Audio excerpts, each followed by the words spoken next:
से विद्यालय में अध्ययनरत हैं। थोड़ी देर बाद निचले ग्राउंड की मूल्यांकन के बाद हम लोग सेकंड फ्लोर पर चले गए, जहां थोड़ा सा बड़े बच्चे थे, छात्र छात्राएं थीं।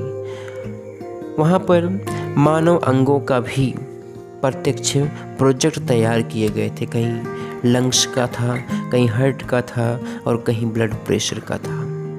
कुछ छात्रों ने मंगलयान 3 का भी प्रोजेक्ट तैयार किया था और उसके बारे में विस्तृत जानकारियाँ भी थी। सिक्योरिटी सिस्टम से भी संबंधित प्रोजेक्ट देखने को मिले। छात्रों ने एक एक करके उनके बारे में कुछ न कुछ जानकारियाँ ज़रूर दी। अब छोटे बच्चों के कार्यक्रम ख़त्म हो चुके थे। हम लोग बड़े बच्चों के कार्यक्रमों के लिए 3rd फ्लोर पर गए, जहां कक्षा 11, कक्षा 12 के छात्र एवं छात्राएं अपने अपने प्रोजेक्ट के समक्ष खड़े होकर के जानकारी देने के लिए तत्पर थे।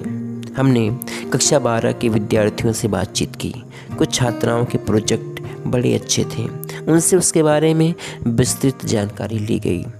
संस्था ग्राउंड जीरो की माइक में बोलने के लिए छात्र आतुर थे, खासकर छात्राएं।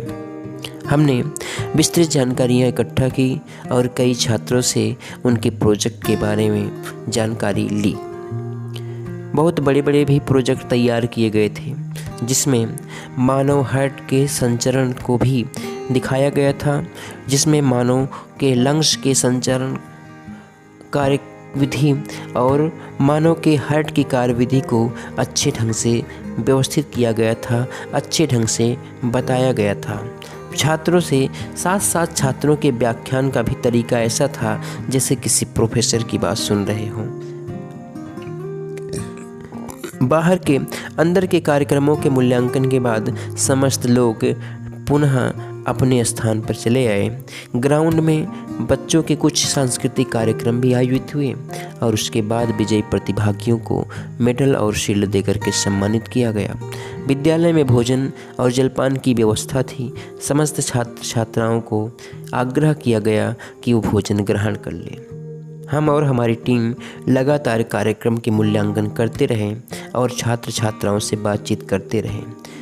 देख करके आश्चर्य ये लगा कि छात्र अपने कलाओं के बारे में बताते समय मुस्कुरा रहे थे, आत्मविश्वास से भरे थे और उनके इस आत्मविश्वास को देख करके हमें भी बड़ा अच्छा लगा।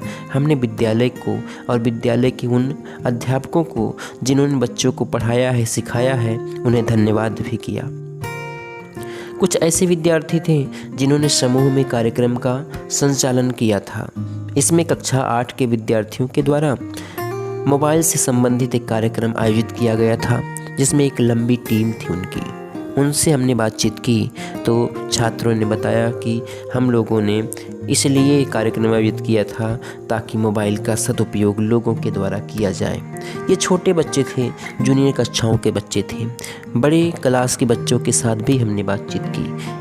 हायर क्लास यानी कक्षा 12 के बच्चों के एक टीम के द्वारा कार्यक्रम आयोजित किया गया था, जो भारत के प्राचीन ग्रंथ और आधुनिक विज्ञान के बीच तालमेल पर आधारित थे। छात्रों का कहना है कि विज्ञान में कुछ नया नहीं हो रहा है, जो कुछ भी हो रहा है वह भारत के प्राचीन ग्रंथों में लिखा गया है, उसी के आधार पर सब कुछ हो रहा है, यानी कि हमारी सनातन संस्कृति बहुत ही श्रेष्ठ है। उन्होंने जानकारी दी कि अमेरिका के वैज्ञानिक भी हमारी नकल करते हैं। उनसे बातचीत करने के बाद समस्त छात्र अपने अपने घरों की तरफ निकल पड़े और हमने जाते हुए छात्रों से उनके प्रतिभा के बारे में बातचीत की। छात्र बड़े मुस्कुरा रहे थे, खुश हो रहे थे, हंस रहे थे। तो हमने विद्यालय और बच्चों को धन्यवाद किया और हम भी अपने अपने लोगों के साथ घरों की तरफ निकल